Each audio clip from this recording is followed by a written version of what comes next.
Okay, there are 7 boxes. 3 contain apples, 2 contain oranges, 1 contain bananas, and the last contain kiwis. How many different ways can these boxes be arranged so each arrangement is unique? Give the answer in whole numbers, not as factorial expressions. Now, this is a permutation.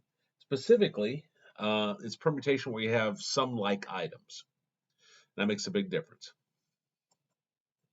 Okay, so 7 boxes. Your total number of whatever will be on top. Since we have 7 boxes, then we'll put 7 factorial on top. And then it tells us that 3 contain apples.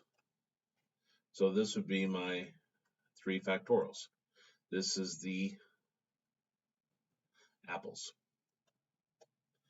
And 2 containing oranges, so that'll be 2 factorial. Those are going to be my oranges. And 1 containing bananas, so that's going to have 1 factorial.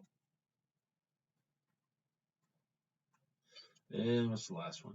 And last containing kiwis, so that'll be 1.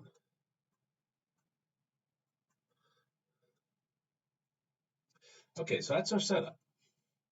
Now the ones don't really matter because 1 factorial is 1, so those drop away. So we really got 7 factorial over 3 factorial times 2 factorial.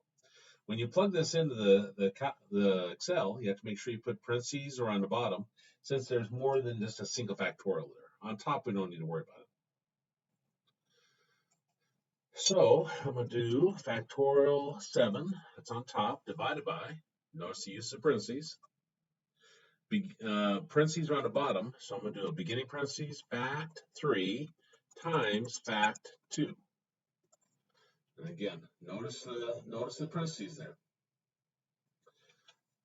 And then press enter. And our answer is going to be 420.